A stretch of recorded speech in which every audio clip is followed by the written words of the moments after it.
السلام عليكم. عاملين ايه؟ نروح بقى كوبايه الشاي او كوبايه القهوه علشان احنا هنتكلم حبه حلوين بخصوص حوار كده مهم قوي.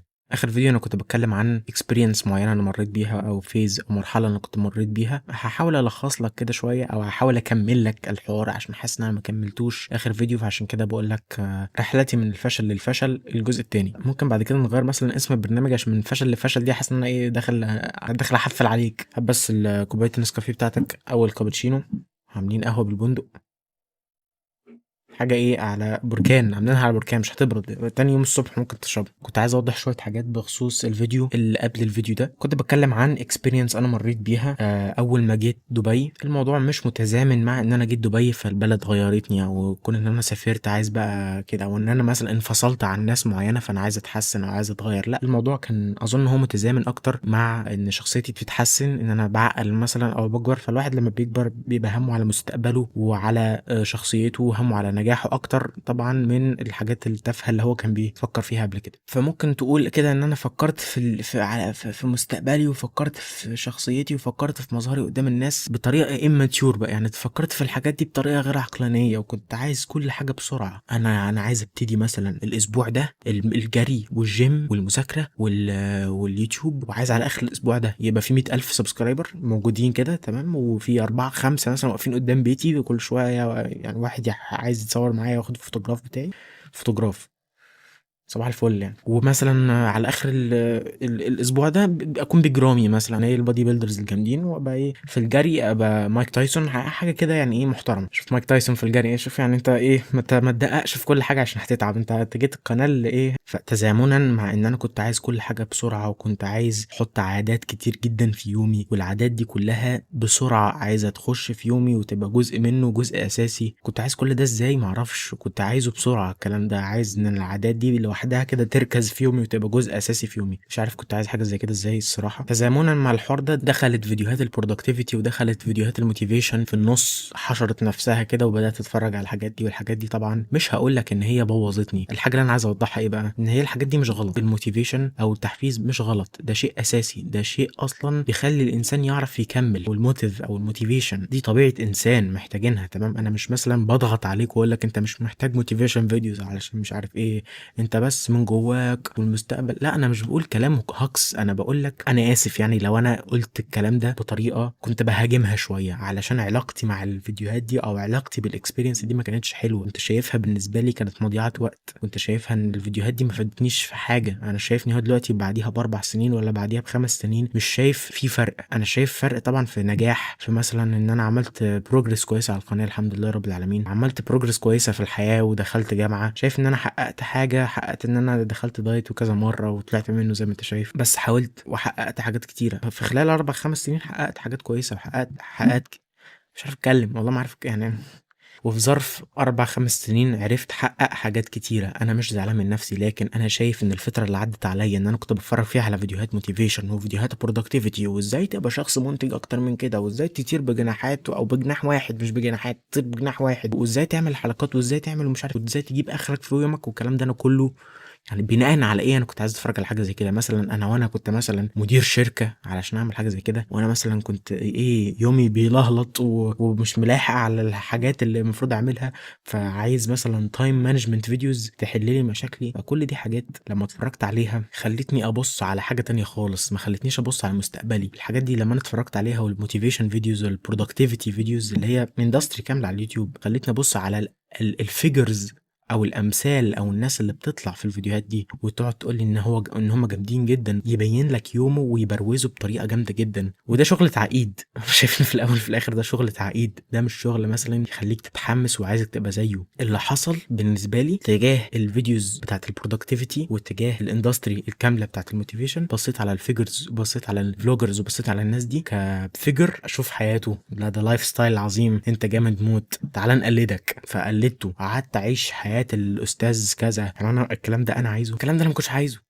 حاجه من ضمن الحاجات اللي انا كنت عايز اوضحها جامد جدا في الفيديو اللي فات، ان انا ما كنتش طالع على البرودكتيفيتي فيديوز، علشان في ناس كبار جدا بيتكلموا عن الحاجات دي، في ناس سبيكرز جامدين جدا بيتكلموا عن الحاجات دي وعاملين بيزنس من ورا الحوار ده. فهو الحوار it seems legit فعلا، لكن انا بتكلم عن ان الواحد لما يجي يشوف فيديوهات برودكتيفيتي ولما يحاول يلاقي موتيفيشن او يلاقي الهام في الحياة علشان يتحرك ويعمل حاجة، اكتر حاجة المفروض يعملها ان هو يركز على ان هو يكون عايز ينجح. اول حاجة. تاني حاجة المفروض يكون عارف ايه هو اهدافه، ولو مش عارف يقعد مع نفسه ويفكر ويشوف هيعمل ايه ويحاول يفجر اوت ايه هي اهدافه علشان يعرف يشتغل في الاساس. انا مش مثلا هخش في مجال الكتابه مثلا او الجرافيك ديزاين وانا مش عارف اخرته مثلا ممكن اكون ايه. ما هو اخرته بيبقى الواحد مثلا كاتب بابليك سبيكر مثلا او حاجه زي كده، لكن انا لو دخلته كده وانا مش عارف ايه الدنيا، انا مجرد بكتب مثلا او مجرد بعمل فيديوهات علشان محمد بيقول ان الفيديوهات حلوه ومفروض تتعمل ولو عملتها هتبقى جامد جامد.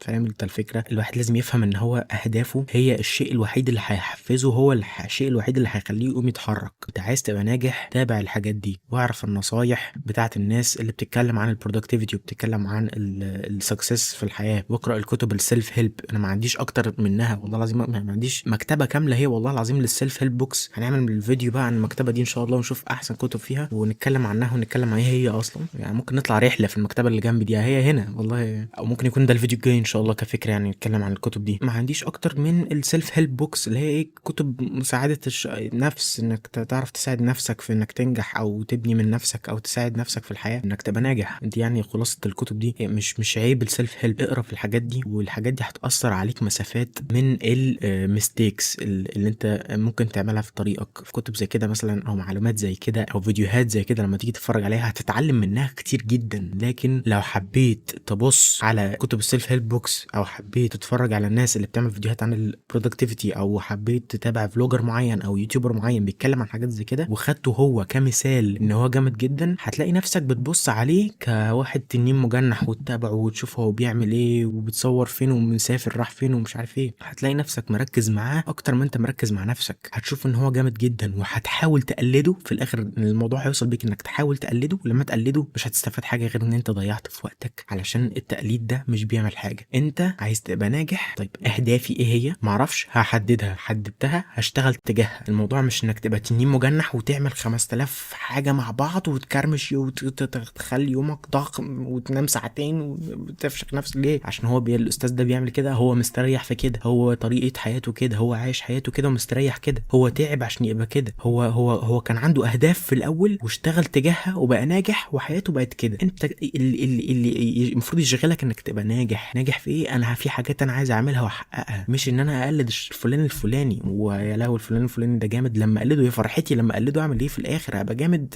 يا الناس تيجي تقول لي انت طلعت، تصدق انت طلعت محسن انت جامد يا محمد. انا مش فاهم اي حاجه من اللي انا قلته بس انت فاهمين يعني. لكن كون ان انت متطلع انك تبقى شخص ما او متطلع لشخص سكسسفول، ده شيء كويس وشيء جميل جدا علشان هيخليك تبقى موتيفيتد ومتحمس او عندك حافز ان ايه، لا في ناس جامده في الحياه، ده وصل، ده عمل، ده ما تحدى كل الصعوبات اللي في الحياه، وده تحدى حاجات كتير جدا. ومثلا الشخص الناجح الجامد جدا اللي انا بتطلع اليه ده باخده قدوه علشان هو طلع مثلا من ادمان المخدرات مثلا او طلع من ادمان السجاير مثلا واتجه لربنا واتجه في الطريق الكويس واشتغل على نفسه جسديا عشان يتعافى وبقى اجمد من الاول. فانت ممكن تاخد واحد كمثال للنجاح ومثال للجمدان علشان تتعلم منه، مش عشان تقلده وتشوفه كفيجر. ده بص، ده كتاب، ده كتالوج تمشي عليه في الحياة، تعمل زي ما لا.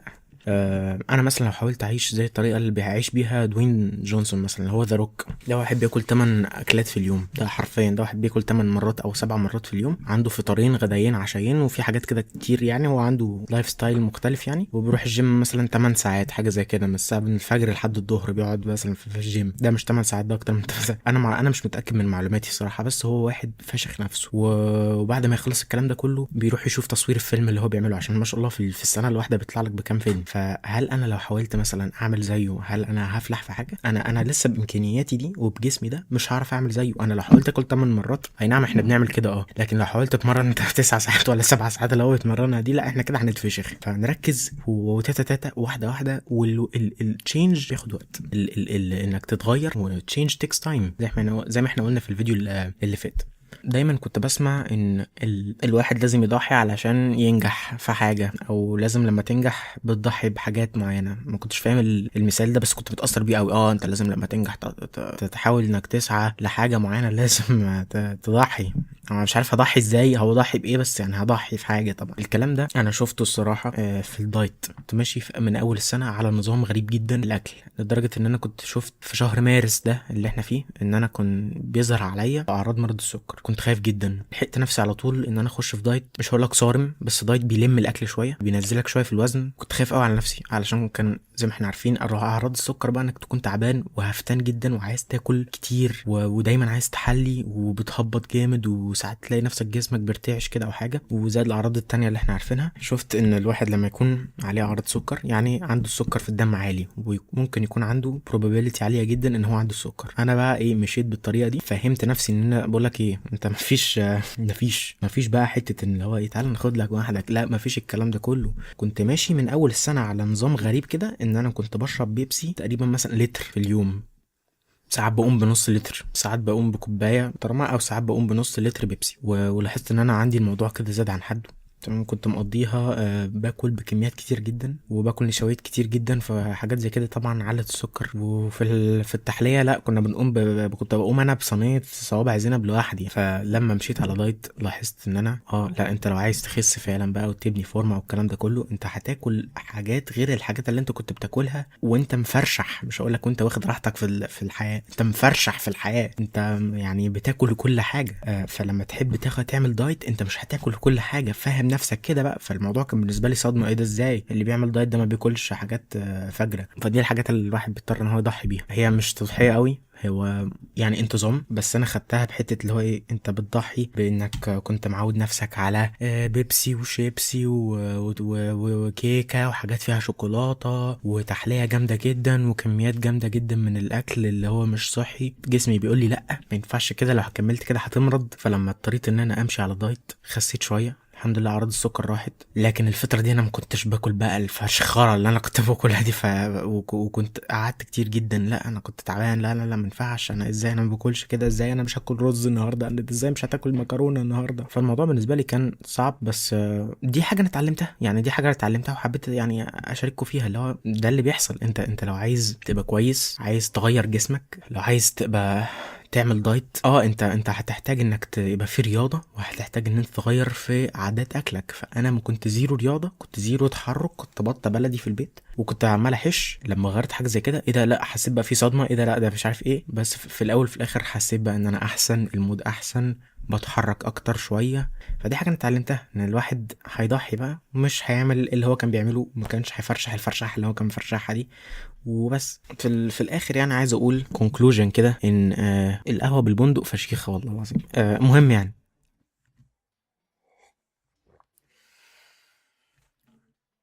في حاجه انا عايز اوضحها بس، ان انا كنت اخر فيديو كنت بتكلم عن الناس السكسسفول والبرودكتيفيتي والاندستري دي كلها، اتكلم عن الحاجات دي بطريقه بتقول للناس تقريبا اللي هو ايه، انت لازم تفخد وتقعد بقى، وسيبك انت من الكلام ده، وفكك من كل الكلام ده. اوعى تركز ان تركز مع حد ولا مش عارف ايه، وتركز ان الشخص ده ناجح. انا هعتذر انا اسف. انا ما كانش قصدي ان انا اتكلم بالطريقه دي، او ان انا يعني اللي هو ايه، حاسس ان انا دوست قوي على الحوار او دوست قوي على الحاجات دي. بس لازم لما الواحد عايز النجاح وعايز ان هو يبقى كويس في الحياة، لازم فعلا يتعلم ازاي يبقى كويس وناجح في الحياة. مفيش حد بيعرف يعملها مع نفسه. لازم تتعلم من الناس، لازم تتعلم من صحابك، لازم تتعلم من المجتمع، لازم تتعلم من ابوك وامك، لازم تتعلم من اليوتيوب، لازم تتعلم من الانترنت والسوشيال ميديا، لازم تتفرج على الفيديوهات بتاعه البرودكتيفيتي والفيديوهات الناس اللي ازاي تسكسيد في الحياة اصلا وازاي تنجح. انا مش بقولك ان الفيديوهات دي وحشه وفاشله وقرف والكلام ده كله، انا بقولك بس انت it depends on how انت هتتفرج على الفيديوهات دي،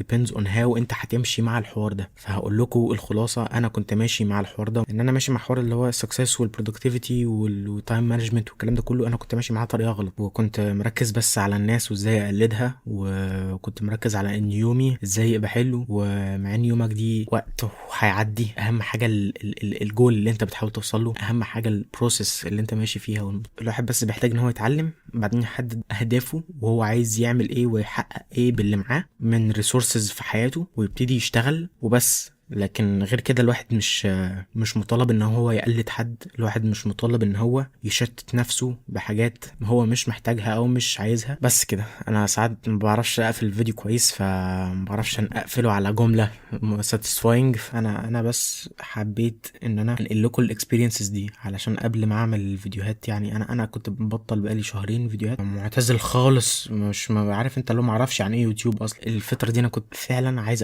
انقل للناس الاكسبيرينس اللي انا عشتها، حتى لو الاكسبيرينس دي بسيطه. انا عايز اقول لك مثلا لو انا عشت اكسبيرينس ان انا بقوم من على الكرسي رجلي اتلوت وقد ايه عفرت، ولا يعني انا دي حاجه انا ممكن اقولها لك على فكره وعامل عليها محتوى جامد جدا زي الناس. انا مجرد بحاول انقل محتوى انا شايف ان هو كويس، ممكن بالنسبه لناس كتير شايفين ان هو مش حلو، لكن انا شايف ان هو حلو وراضي بيه الحمد لله رب العالمين. دي كانت اكسبيرينس بحاول انقلها لك. عرفت تعمل قفله الحمد لله رب العالمين عشان كنت بسيبك في الاخر كده واقوم بقى، فاهم؟ او ما تنساش تعمل لايك وشير وسبسكرايب، واكتب في الكومنتس او تقترح عليا افكار ممكن اعملها في الفيديوهات الجايه ان شاء الله. بس كده، شكرا، سلام عليكم.